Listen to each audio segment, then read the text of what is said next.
Have you ever wondered why some relationships feel like they shift without warning? Why someone you care about suddenly seems distant, or guarded, or completely different from the person you first knew?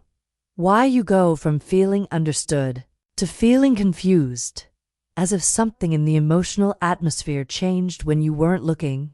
If you've ever found yourself trying to decode someone's moods, their silences, their sudden withdrawal, or the way affection sometimes appears and disappears like a light switch, you are not alone. Almost everyone, at some point, experiences a moment where they whisper to themselves, "What happened?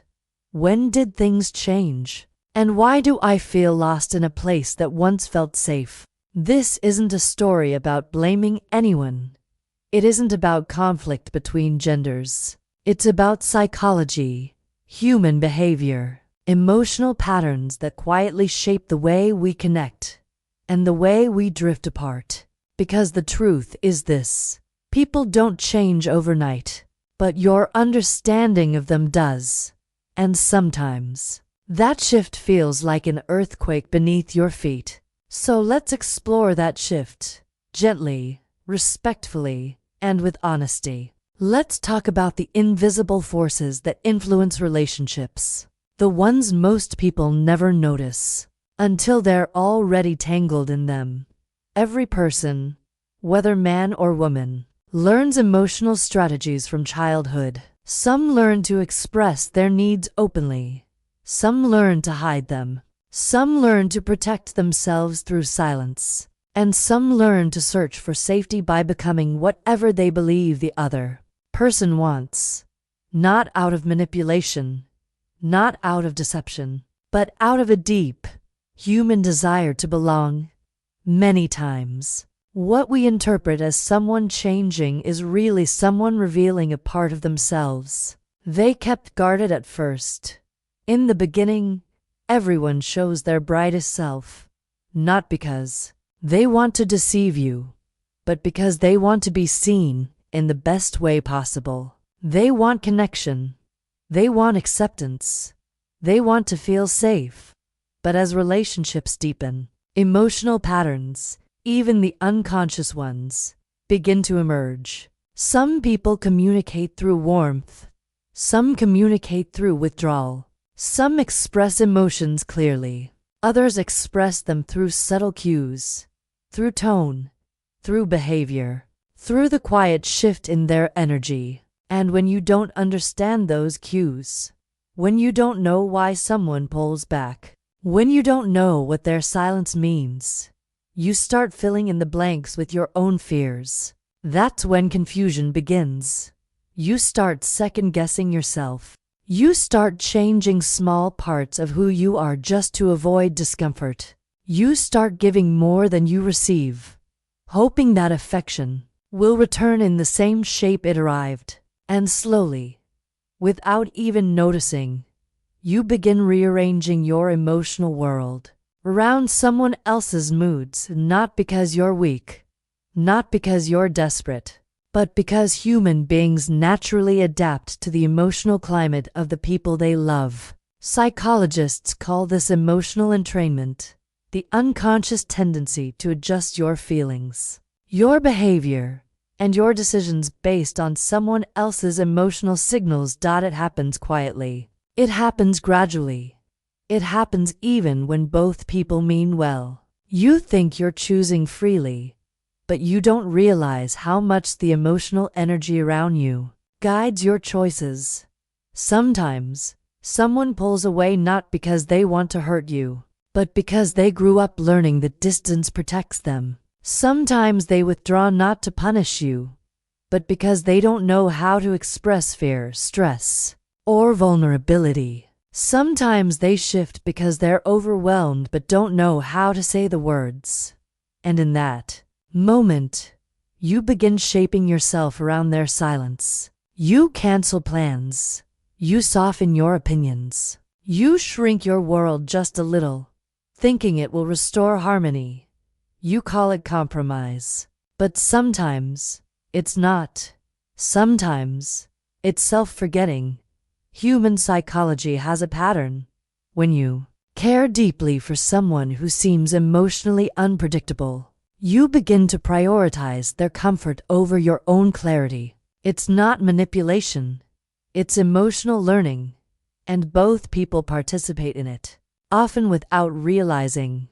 One person becomes the emotional center, the other becomes the emotional stabilizer, but neither position is healthy.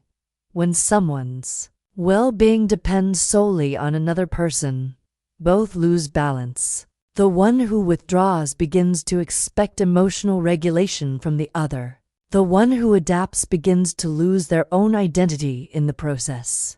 And slowly, gently, quietly, a relationship shifts from two individuals working together to individuals leaning too heavily on each other's emotional habits. This is the moment when many people feel controlled, but what they're really experiencing is emotional imbalance, not because the other person wanted control, but because both people slipped into familiar roles, learned long before they ever met. And here is the truth most people never learn. Emotional responsibility must be shared, not carried by one person alone. If you carry someone else's emotions for too long, you begin believing that you must fix everything. So you forget that you, too, need support, that you, too, deserve understanding, that your thoughts, your goals, your identity still matter. When your world starts revolving around someone else's moods, your own inner world begins to fade. Psychologists call this self-abandonment. It's not loud. It's not dramatic. It slips in quietly, disguised as love, disguised as care, disguised as harmony. But there comes a moment of clarity, when you realize you've given up too much of yourself trying to preserve a connection. And that realization is the beginning of transformation. Because the truth is, the strongest relationships are built not on merging identities, but on honoring individuality. To whole people, to independent minds, to stable emotional centers, walking together, not collapsing into each other. Healthy love is not about losing yourself. It's about becoming more yourself.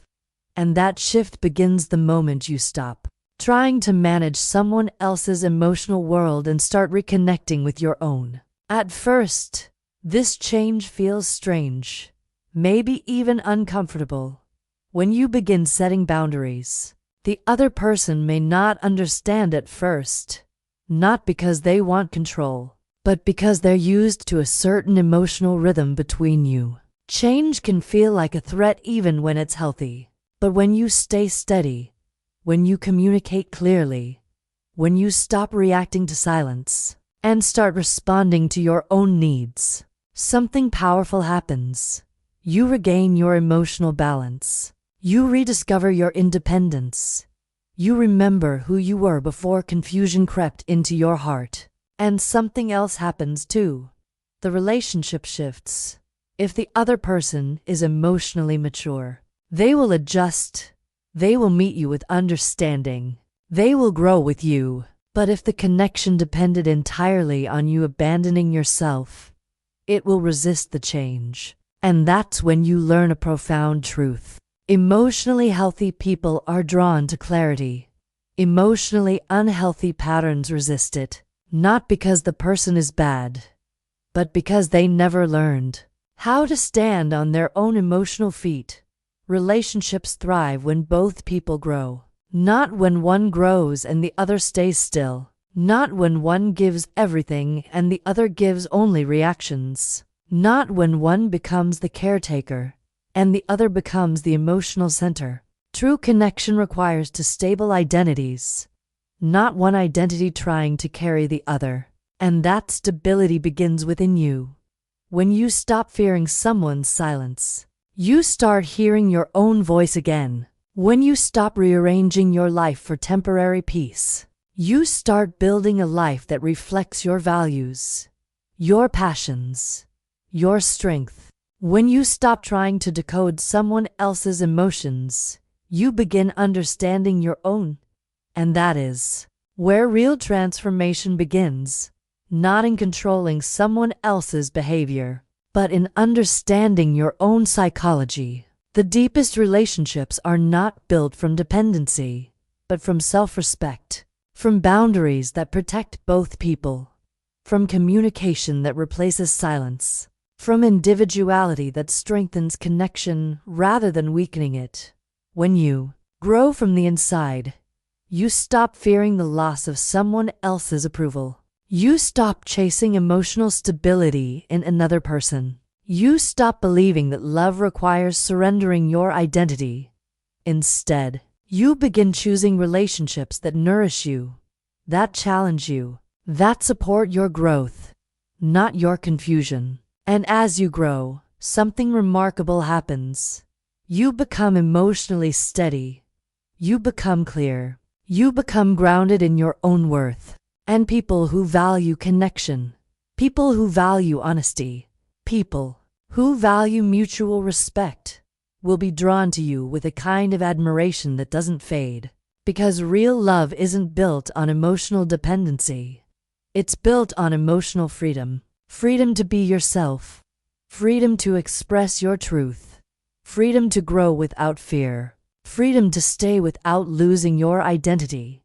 And that is the kind of connection that lasts. Not one built on fear of losing someone, but one built on the courage to remain yourself. So if you feel confused right now, if you feel like someone has shifted away from you, if you feel like you've been trying too hard to maintain a sense of harmony that keeps slipping through your fingers, remember this. You're not meant to decode anyone's silence. You're meant to understand your own heart. You're not meant to reshape yourself endlessly. You're meant to grow with someone, not beneath them. And you're not meant to carry anyone's emotional world alone. You're meant to walk beside them, not within their shadow. The moment you begin honoring yourself, your world expands, your clarity returns, and your relationships transform. Not because someone else changes, but because you finally do. And sometimes, that one shift, that one moment of awakening, is enough to rewrite the entire story of your life.